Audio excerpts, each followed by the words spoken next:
예, 안녕하세요. 보험인 서월입니다. 이번 시간에는 제가 어떤 것에 대해서 이야기를 해보려고 하냐면요. 제가 2번 일당을 좀 설계를 해봤어요. 네, 2번 일당. 자, 이번에 보실 제안서는 전부 다 2번 일당 설계한 제안서인데요. 어떤 2번 일당들이 있는가 하면은 질병 2번 일당, 질병 중환자실 2번 일당, 질병 상급종합병원 2번 일당, 뭐 이런 질병에 대한 이제 2번 일당들인데, 뭐 2번 실에 따라서 나눠지는 게 있어요. 뭐 중환자실 입원할 때, 상급 종합병원에 입원할 때 뭐 이런 식으로. 네, 뭐 그런 2번 일당도 있고, 여기 제가 빨간색 네모칸 해봤는데, 이 부분은 뭐냐면, 여성 16대 질병 2번 일당, 부인과 질병 2번 일당, 여성 5대 생활질환 2번 일당.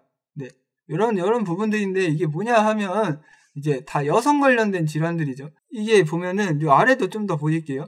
암 직접치료 입원 일당이라는 것이 있죠. 네, 암 직접치료 입원 일당. 이거 암으로 직접치료 입원할 때 입원 일당이 나오는 거죠. 네. 그리고 암 입원 일당 요양병원입니다. 요양병원. 네, 요양병원. 이 직접치료 입원 일당하고 요양병원 입원 일당하고 암에 대한 입원 일당은 좀 구분되는 부분 참고를 해보실 필요가 있고요. 또 이제 뇌혈관 질환 입원 일당이라던가 허혈성 심장 질환 입원 일당, 이런 식으로 이제 다양한 입원 일당들이 또 존재를 한다. 이렇게 확인해 보실 수 있는데, 그렇다면 자, 이 많은 입원 일당 중에서 여성 16대 질병 입원 일당, 부인과 질병 입원 일당, 여성 5대 생활 질환 입원 일당, 뭐 이런 식의 특약들은 또 어떤 항목들을 보장하는 것인가에 대해서 한번 이야기를 좀 해보겠습니다. 그리고 또 이제 다양한 입원 일당 특약들, 요 보면은 다 이제 질병 관련된 입원 일당들이죠. 이번 시간에 제가 설계를 한 건 다 질병에 관한 입원 일당들인데, 이런 입원 일당 중에 과연 이 여성 16대 질병 입원 일당이라던가 부인과 질병 입원 일당, 뭐 여성 5대 생활질환 입원 일당, 이런 부분들이 정말 필요할까? 네, 정말 설계를 해야 될까? 뭐 그런 부분에 대해서 생각을 해보도록 하겠습니다. 자, 일단은 여성 16대 질병 입원 일당 같은 경우에 여기 항목들이 나오네요. 당뇨병, 심장질환, 뭐 고혈압 질환 이런 식으로 나오고, 부인과 질병은 이제 그냥 부인과 질병이라고 나옵니다. 이런 부분은 이제 약관을 참조를 해보셔야겠죠.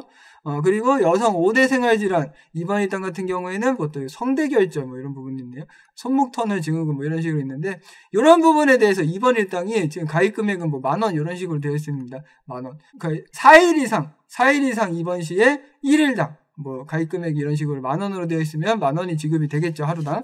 뭐 이런 식으로 되는데, 그러면 일단은 이 항목들이 정확히 어떤 것들인지 좀 살펴보도록 하겠습니다.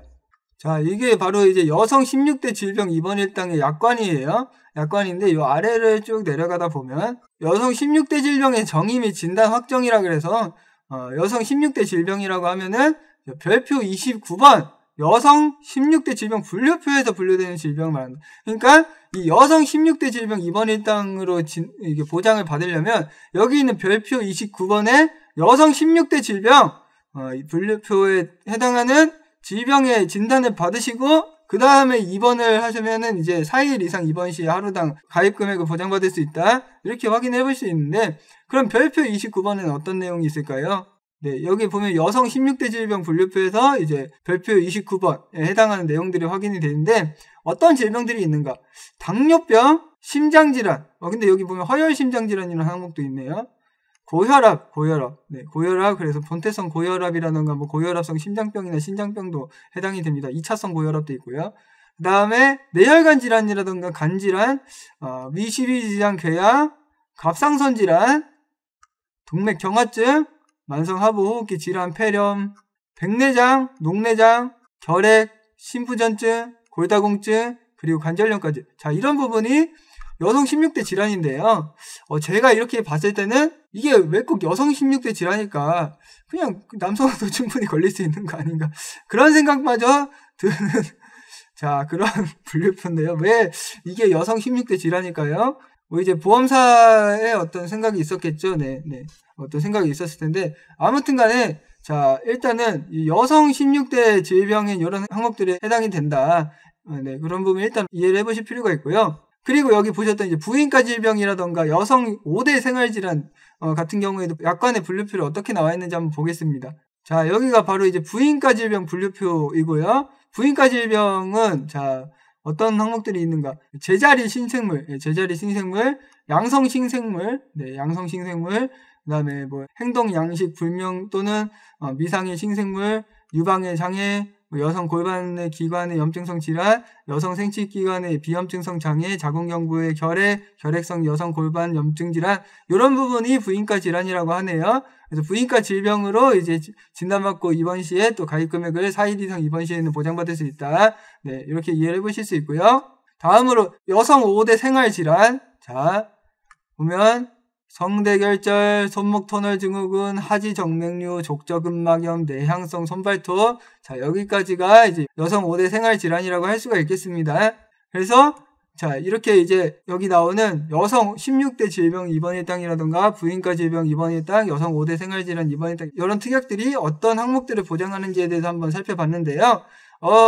그럼 이 특약을 꼭 가입하는 게 좋을까요? 아니면 가입 안 해도 될까요?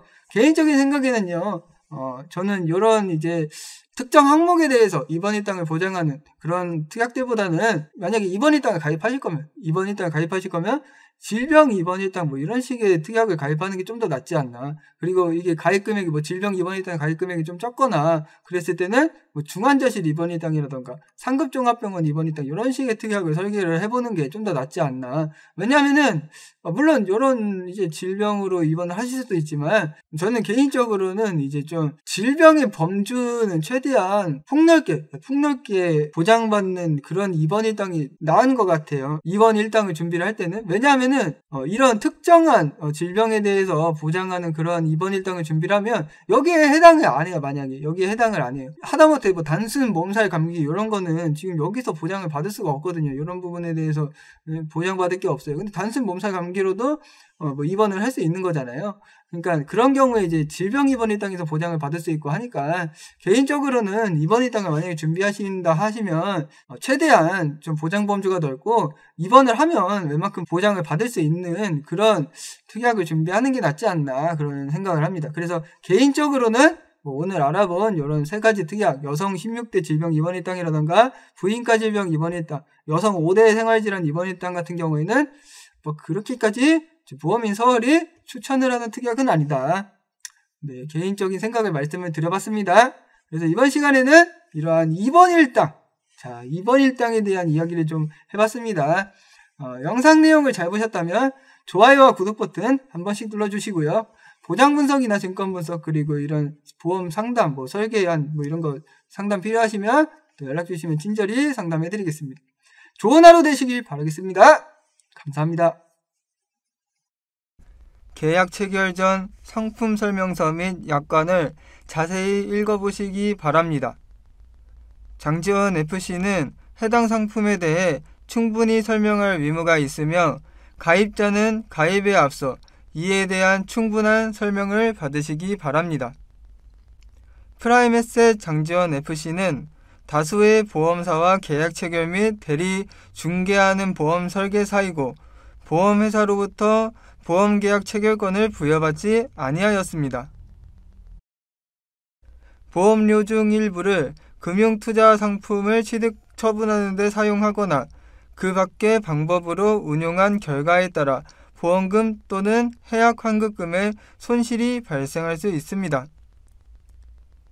상기 내용은 모집 종사자 개인의 의견이며 계약 체결에 따른 이익 또는 손실은 보험계약자 및 피보험자에게 귀속됩니다. 본 광고는 손해보험 광고 심의 기준을 준수하였으며 유효기간은 심의일로부터 1년입니다.